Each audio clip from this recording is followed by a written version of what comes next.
मैं सरदार पटेल की भूमि से आता हूं। अगर सरदार पटेल होते तो देश का संविधान जम्मू कश्मीर में भी शान से लगा होता।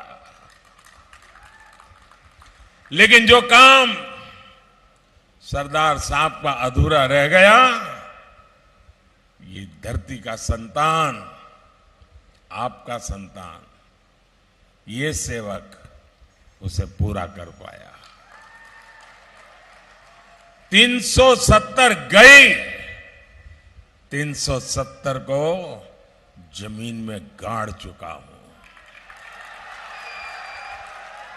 और मैं कांग्रेस के शाही परिवार को, कांग्रेस के शाहजादे को खुली चेतावनी देता हूं। अगर उनके हिडन एजेंडा है तो हिम्मत के साथ देश के सामने आके कहे कि वो धारा 370 फिर से लागू करेंगे। मैं देखता हूं बाबा साहब आंबेडकर का अपमान करने की उनमें कितनी ताकत है। અને આપણે ત્યાં તો કહે ને ખેલ ખેલાડીના ઘોડા અસવારોના। और इसलिए उनका जो एजेंडा है वो समझने जैसा है। कांग्रेस का दूसरा एजेंडा सीएए, जो लोग हमारे पड़ोस के देशों में जो हिंदू हैं, जो भारत मां के संतान रहे थे, उनका एक ही गुनाह है कि वो हिंदू धर्म का पालन करते हैं, वो जैन धर्म का पालन करते हैं, बौद्ध धर्म का पालन करते हैं, ईसाई धर्म का पालन करते हैं, पारसी धर्म का पालन करते हैं। इसलिए वहां पर उन पर जुल्म होता है, वहां से उनको भगा दिया जाता है। उनके लिए तो एक ही सहारा है, ये मां भारती की गोद। कहां जाएंगे? उनको मताधिकार देने का मैंने नागरिक का कानून बनाया, वो कहते उसको भी खत्म करेंगे, दोबारा हम पूरी तरह से लाएंगे। मैं वो भी कांग्रेस को चुनौती देता हूं, उनके सारे चट्टे बट्टे को चुनौती देता हूं। अब देश में से न फिर से 370 ला पाओगे, न सीएए हटा पाओगे। मैंने 3 तलाक कानूनी रूप से उस पर प्रतिबंध लगा दिया, ताकि मेरे देश की मुसलमान बेटियों को सम्मान से जीने का हक मिले। कोई सरफरा 3 बार तलाक बोल दे और उस बच्ची की जिंदगी बर्बाद हो जाए, और सिर्फ बच्ची की नहीं, उसके मां बाप भाई बहन जिन्होंने उसको शादी करके ससुराल भेजा था, जब बेटी वापस लौटेगी तो उस परिवार का क्या होगा? मैं उन सब की रक्षा करना चाहता था, और इससे मैंने 3 तलाक पर रोक लगाने का कानून बना दिया। मैं कांग्रेस को चुनौती देता हूं, शाहजादे को चुनौती देता हूं। हिम्मत है तो खुल करके कहिए कि दोबारा 3 तलाक की मुक्ति दे देंगे और वोट के लिए 3 तलाक अलाउ कर देंगे। ये मोदी है, मुकाबला नहीं कर पाओगे। कांग्रेस के एक सांसद दक्षिण भारत को अलग करने की मांग कर रहे हैं। देश को इतना बांटा, कितना बांटोगे? राजनीति इतनी घिर गई है आप लोगों की। इंडिया अलायंस की पार्टनर पार्टियां भी विभाजन की बात करती हैं। साथियों, कांग्रेस के लोगों को विभाजन की मानसिकता विरासत में मिली हुई है। एक कांग्रेस ही है जिसने सत्ता के लिए देश का विभाजन तक स्वीकार कर लिया था। तमिलनाडु के पास एक पूरे का पूरा आइलैंड, कच्चातीव द्वीप, ये कांग्रेस सरकार ने देश आजाद होने के 30 साल के बाद पड़ोसी को दे दिया। ऐसे ही अपनी पर्सनल प्रॉपर्टी हो ऐसे ही दे दिया, लो ले जाओ, मौज करो। और ये सच्चाई अभी अभी सामने आई है कि कांग्रेस के नेताओं ने बयान दिया था कि उस द्वीप पर, उस टापू पर कुछ नहीं है, कोई रहता नहीं है, क्या जरूरत है, ले जाने दो। आप कल्पना कर सकते हैं ऐसी सोच वाले जो लोग हो, मैं तो सोच करके कभी कभी कांप जाता हूं, अगर सरदार वल्लभ भाई पटेल न होते तो उन्हें गुजरात के गौरव की चिंता वो लोग न करते और मेरा जूनागढ़ भी पाकिस्तान के पास चला गया होता। ये मेरे गिर के शेर दुनिया के सामने गर्जना करते हैं, वो हमारे पास नहीं होते। दोस्तों, साथियों, ये सरदार पटेल है जिनका इतना बड़ा योगदान कि आज मैं आपके बीच बैठ करके हम लोग भारत का भाग्य लिखने के लिए बात कर सकते हैं। दोस्तों, साथियों, कांग्रेस पार्टी जैसी खतरनाक मानसिकता,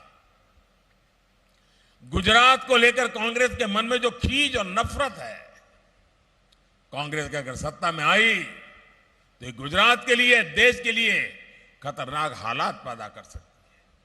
ये तो कह देंगे कि कच्छ में, रेगिस्तान में क्या जरूरत है यार, वहां तो कोई रहता नहीं है, ना घास फूस है, कुछ नहीं है, दे दो। उनको देर नहीं लगे, उनको कोई परवाह ही नहीं है, उसका भी सौदा कर सकती है। यहां गुजरात के तटीय क्षेत्र में कई ऐसे द्वीप हैं जहां कोई नहीं रहता है। कांग्रेस ऐसे द्वीपों का भी सौदा कर सकती है। और ये मोदी है जिसने पहली बार प्रधानमंत्री के बनने का, आजादी के इतने सालों के बाद, ये मीडिया के लोगों का काम है रिसर्च करना, अच्छा होता पहला आप लोगों ने रिसर्च की होती तो। भारत सरकार के पास ये जानकारी नहीं थी कि हमारे पास कितने द्वीप है। मैंने आकर के सैटेलाइट से सर्वे कराया और आज हमारे देश के आसपास, हमारे समुद्र के इलाके में 1300 से ज्यादा द्वीप है और कुछ द्वीप तो सिंगापुर से बड़े हैं। और मैंने ये भी ठान लिया है मैं उसमें से भी सिलेक्ट कर करके उसका भी डेवलपमेंट करूंगा। ये टूरिस्ट को कहीं इधर उधर जाना नहीं पड़ेगा, दुनिया के टूरिस्ट के लिए यहां जगह बन जाएगी, ये संभावना है। ये हमारे यहां के समुद्री तट के किनारे पर भी है जी, ये सब डेवलप होने वाला है। साथियों, ये कांग्रेस का चलता तो हिमालय की बर्फीली चोटियों का भी सौदा कर सकती है, क्योंकि वहां भी कोई रहता नहीं है। कांग्रेस की खतरनाक सोच से देश को सावधान रहना है। साथियों, कांग्रेस जब तक सत्ता में रही, देश की सुरक्षा को दांव पर लगाती रही। कब कहां बम का धमाका हो जाए कुछ पता नहीं होता था। और जो यहां नौजवान है ना, जो 20, 22, 25 साल के हैं, जो पहली बार वोट करने जाने वाले हैं, 10 साल पहले देश का क्या हाल था उनको ध्यान में नहीं होगा, क्योंकि उस समय उनकी उम्र 8 साल, 10 साल, 12 साल रही होगी। आपको याद होगा, हवाई जहाज में जाओ, एयरपोर्ट पर जाओ, रेलवे स्टेशन पर जाओ, बस स्टेशन पर जाओ, माइक पर से सूचना आती थी 24 घंटे कि अगर आपको कहीं कोई लावारिस चीज दिखाई दे तो हाथ मत लगाना, कहीं कोई लावारिस बैग पड़ी है तो पुलिस को जानकारी देना, हाथ मत लगाना, कहीं कोई टिफिन का डिब्बा है, कहीं कोई बड़ा खिलौना पड़ा है, हाथ मत लगा। क्यों? डर रहता था बम का धमाका होगा, उसमें बम रखा होगा। ये सूचनाएं 2013-14 तक चलती रहती थी। गुजरात के इस बेटे को आपने बिठाया ना, ये खबरें बंद हो गई कि नहीं हो गई? कभी कभी पढ़ा सुना क्या लावारिस लावारिस लावारिस को सुना क्या? वही लावारिस हो गए जो लावारिस की कथाएं करते थे। साथियों, सीमा पार से गोलीबारी होती थी। हमारे सैनिकों को जवाबी फायरिंग के लिए दिल्ली से इंतजार करना पड़ता था। जवान शहीद होते थे, लेकिन कार्रवाई के लिए दिल्ली परमिशन नहीं देता था। कांग्रेस सरकार पहले पाकिस्तान परस्त गिरोह को और देखती थी, उनके इशारों पर देश के फैसले होते थे।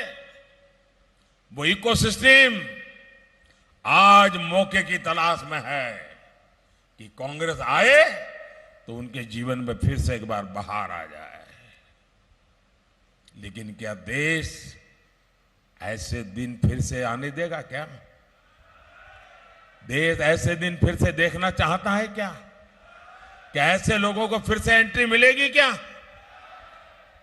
और इसलिए आप देखिए सोशल मीडिया पर उनकी बेचैनी देखिए, पूरी ताकत लगाकर फर्जी फेक प्रोपेगेंडा, खुद का चेहरा चल नहीं रहा है तो मोदी का चेहरा और उसके अंदर आर्टिफिशियल इंटेलिजेंस झूठ फैला दे रहा, बीजेपी के नेताओं का चेहरा उनके मुंह में कुछ झूठ फैला देना, और देश भर में यही खेल खेल रहे थे। दुकानें मोहब्बत की खोलते हैं और फर्जी माल बेचने का खेल खेल रहे हैं। साथियों, कांग्रेस अब अपना नकाब उतारकर अपने असली रंग में आ चुकी है। पहले कांग्रेस पार्टी ने अयोध्या में 500 साल के बाद भगवान राम का मंदिर बन रहा था।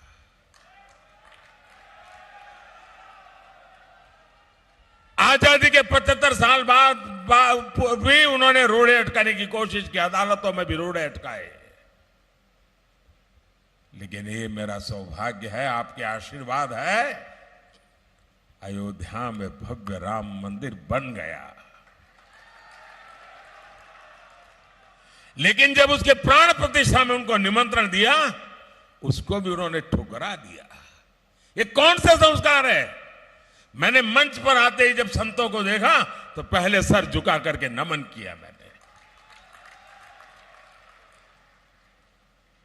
हमारे संस्कार, हमारी संस्कृति, हमारी परंपरा। साथियों, कांग्रेस ने ये क्यों ठुकरा दिया, उसकी वजह भी अब खुल करके बता दी है। कांग्रेस ने कहा है, उनके अध्यक्ष ने कहा है कि उसका मकसद भगवान राम को हराना है। आपने सुना होगा। और ये बयान कांग्रेस के राष्ट्रीय अध्यक्ष ने दिया है। और शिव राम को हराएंगे ऐसा जोड़ देते हैं, यानी समाज में भी बांटने की बात करते हैं।